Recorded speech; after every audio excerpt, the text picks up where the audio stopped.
یہ بیان کر رہے ہیں، میں گواہی دیتا ہوں عباس نے وفا کی ہے، وفا، عہد پورا کیا۔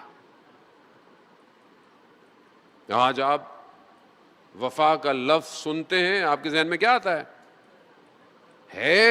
یعنی کوئی مجسم ہے ایسی ہستی جو وفا ہو، جس نے جو عہد کیا اسے پورا کیا ہو، سوائے قمر بنی ہاشم کے۔ علماء بیان کرتے ہیں کہ جب یہ لٹا ہوا کارواں مدینہ پہنچا ہے، مدینہ کی دیواروں کو سب سے پہلے حضرت ام کلثوم نے دیکھا، اور بی بی نے کہا مدینہ کے دروازوں ہم پر دروازہ مت کھولنا۔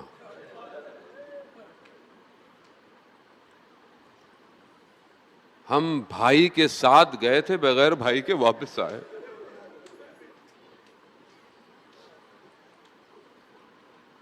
ہم سر کے تاجوں کے ساتھ گئے تھے، ہم خاکوں کو لے کر آئے۔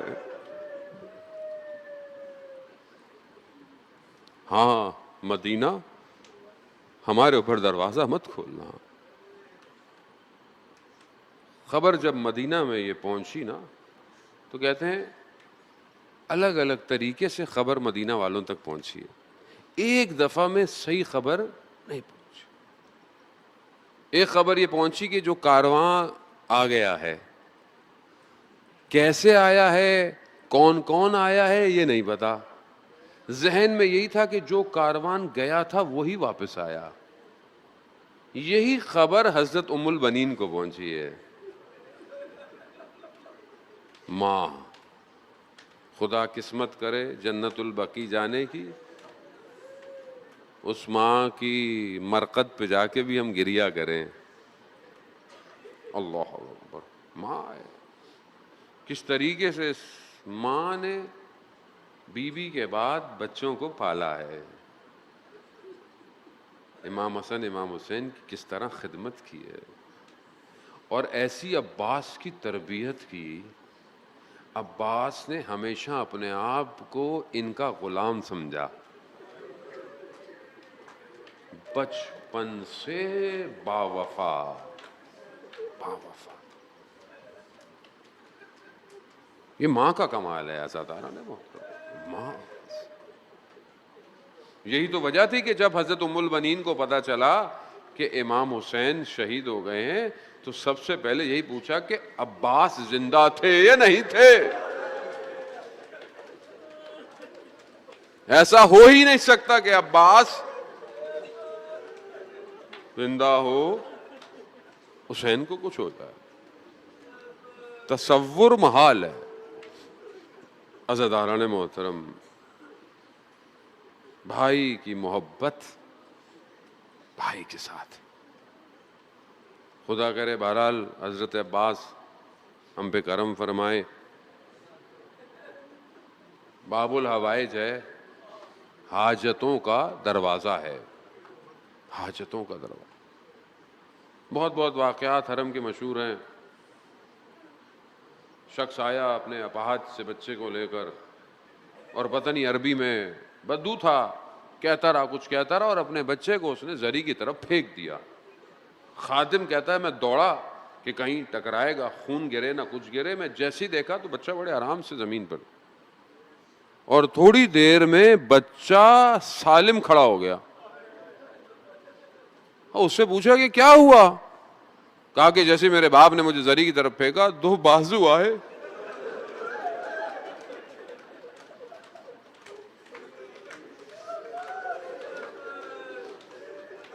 اور کہا کہ اپنے باپ سے کہو میرے بابا سے جا کر شکایت نہ کرنا۔ حضرت عباس باب الحوائج، باب الحوائج، بہت بڑا رتبہ ہے معصومین کے بعد حضرت عباس کا۔ یہ کچھ ہستیاں ایسی ہیں، حضرت زینب، حضرت علی اکبر، حضرت علی اصغر، خوب حضرت عباس، یہ وہ مقام ہے کہ جسے شاید ہم بیان نہیں کر سکتے. یہ وفا، یہ عہد، یعنی اس مقام پر آپ دیکھیں آیت اللہ قاضی رضوان اللہ تعالیٰ طباطبائی فرماتے ہیں کہ امام حسین رحمت واسع ہیں، یہ ساری رحمت امام حسین کے ذریعے سے اتر رہی ہے، لیکن اس رحمت کا دروازہ حضرت فضل عباس، حضرت عباس. اگر جانا ہے کربلا پہنچو، جیسے بھی ہو، تھکے ہوئے ہو، ٹوٹے ہوئے ہو، پہلے حضرت عباس کی زیارت کرو اور اجازت طلب کرو کہ اپنے ارباب کی زیارت کی اجازت دے. بغیر لشکر کے سردار کے تم ارباب کے پاس جا رہے ہو؟ عباس. عزیزان محترم، یہ ابھی عرفے سے چند دن پہلے مجھے بھی جانا تھا. بہرحال خدا توفیق دیتا ہے، بلا لیتے ہیں، ہم چلے جاتے ہیں. میری حالت اتنی بری تھی کہ میں اپنے بستر پہ کروٹ نہیں لے سکتا تھا، شدید درد میں مبتلا تھا.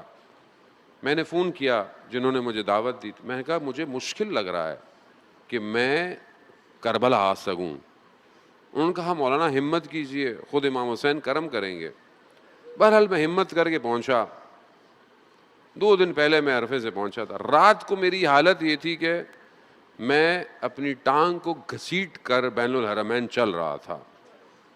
اسی دن صبح مجھے مولا کے حرم میں ایک حاجی مشکور ہمارے عراقی دوست ہیں، مجھے ملے.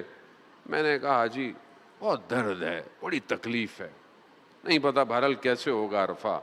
کو پتا ہے عرفے میں بیٹھنا ہے، حرم میں جگہ نہیں ہے، ایک گھٹنے پہ بیٹھنا پڑتا ہے ساری ساری رات. میں نے کہا حاجی بہت درد ہے.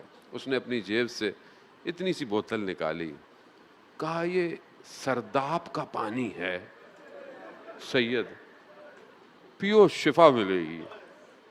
آپ یقین کریں میں نے گیا ہوٹل، میں نے اسے 1 گھونٹ پیا، 2 گھونٹ پیا.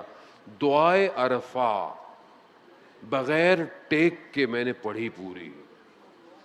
عباس شفا دے رہا ہے، شفا دے رہا. یہ سب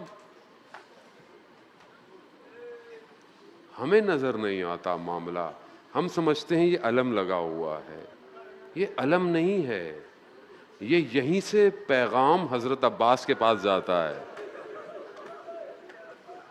عباس بازو نہیں تھے مولا کے، آج تک اس علم کو اٹھانے کے لیے پوری دنیا میں جوان اپنے بازوؤں کو لے کر چل رہا ہے.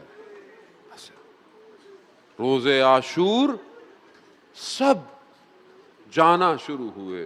حضرت عباس نے بہت کوشش کی. شجاعت کے معنی صرف لڑنے کے نہیں ہیں، شجاعت کے معنی طاقت ہوتے ہوئے صبر کرنے کے ہیں. حضرت عباس نے جب بہت دیکھا کہ اجازت نہیں مل رہی ہے، کہا نہیں عباس میں کیسے آپ کو جانے دوں، آپ میرے لشکر کے سردار ہیں، آپ علمدار ہیں. بیان کرتے ہیں کہ حضرت عباس نے کہا مولا لشکر کہاں ہے،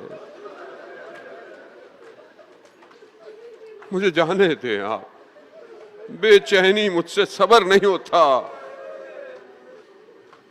حضرت آیت اللہ جوادی عاملی کہتے ہیں کہ اجازت صرف پانی کی ملی. ہاں بس پانی لے آؤ.